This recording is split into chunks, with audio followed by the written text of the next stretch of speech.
Salimah, gadis kecil penunggu curug.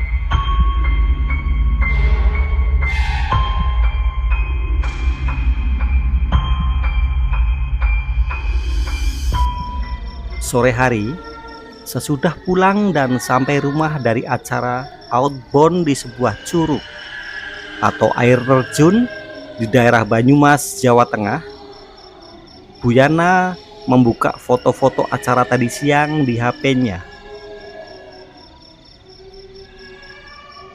Setiap foto yang ada diamati secara seksama. Seperti biasalah, ibu-ibu mereview foto-foto hasil jepretannya.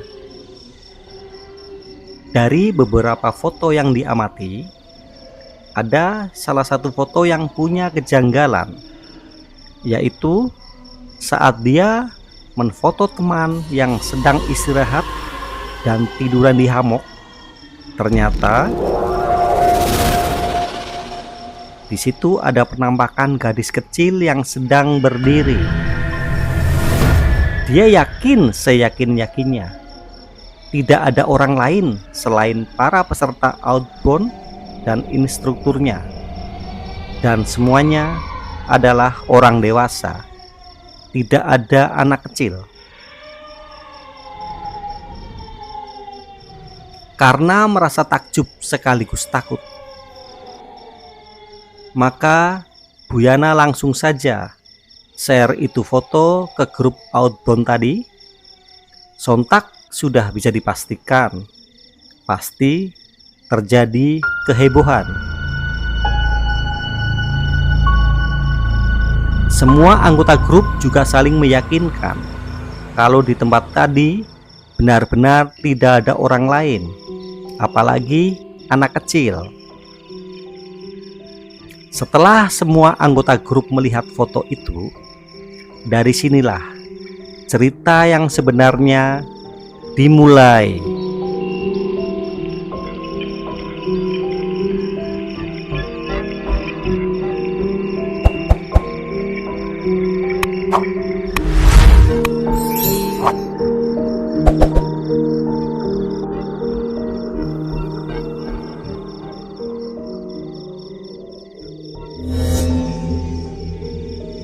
Saat acara outbound masih berlangsung di lokasi curug tadi siang, sebenarnya ada 3 orang peserta yang mengaku melihat gadis itu.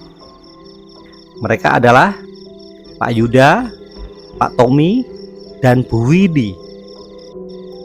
Tapi karena tidak ingin terjadi ketakutan di antara para peserta outbound, maka mereka bertiga diam saja.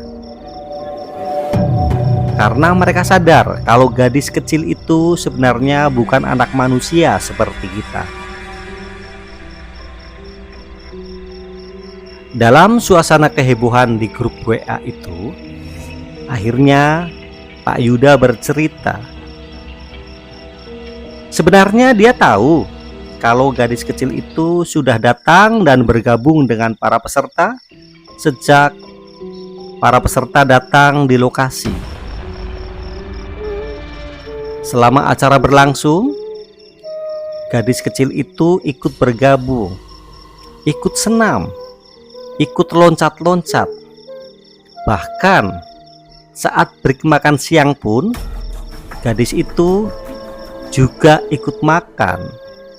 Tetapi makanannya seperti es krim yang terbuat dari tanah liat dan stiknya dari kayu kering. Kasihan sekali ya. Dan yang bikin aneh lagi, posisi gadis itu selalu mendekati dan mengikuti kemanapun sang instruktur bergerak, kemanapun sang instruktur pergi, yaitu Bu Rani. Dari waktu senam di awal sampai makan siang, gadis kecil itu selalu nempel ke Bu Rani. Ya, Seolah-olah gadis kecil itu seperti sukalah sama Burani, atau mungkin seperti sikap anak wedok ke emaknya kali ya. Keanehan lain, gadis itu ternyata memakai gaun yang sama persis dengan gaun kepunyaan putri kecilnya Pak Yuda yang ada di rumah, yaitu gaun warna merah yang dipakai itu.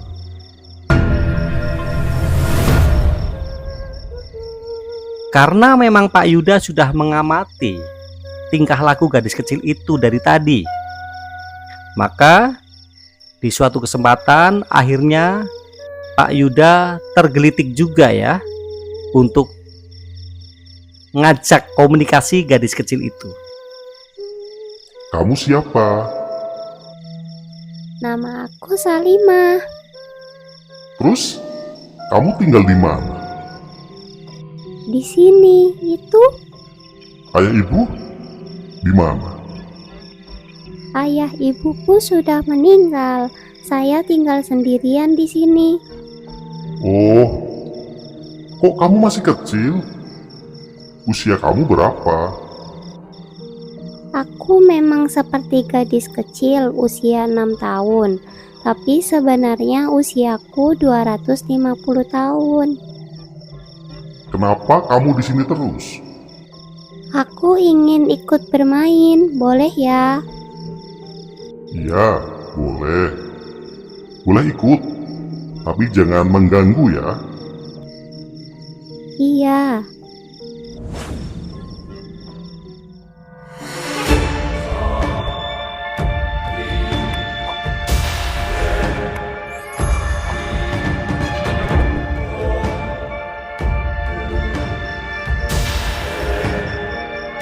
Itulah hasil komunikasi Pak Yuda dengan Salimah.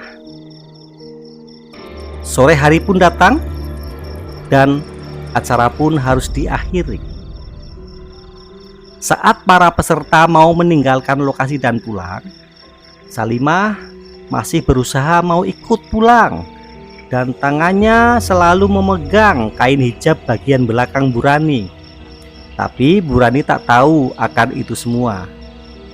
Seolah-olah Salimah tak mau berpisah dengan Burani. Saat itulah Pak Yuda bicara dengan Salimah. Kamu di sini aja, jangan ikut. Nah, di sini Burani pun bingung. Pak Yuda lagi bicara dengan siapa? Dari berbagai bujukan Pak Yuda, akhirnya Salimah pun ikhlas melepas pegangan ke hijab Burani. Dan mobil peserta pun mulai bergerak meninggalkan lokasi di mana Salimah tinggal sendiri lagi. Salimah melambaikan tangan. Wajahnya terlihat sedih. Dia tetap berdiri, memandangi mobil rombongan yang semakin menjauh dan hilang pandang di balik rimbunan pohon. Pak Yuda pun sebenarnya merasa ikut sedih, tapi biar bagaimanapun Salimah tidak boleh ikut karena dia bukan manusia seperti kita. Salimah, tetaplah di sini, di tempatmu bersemayam.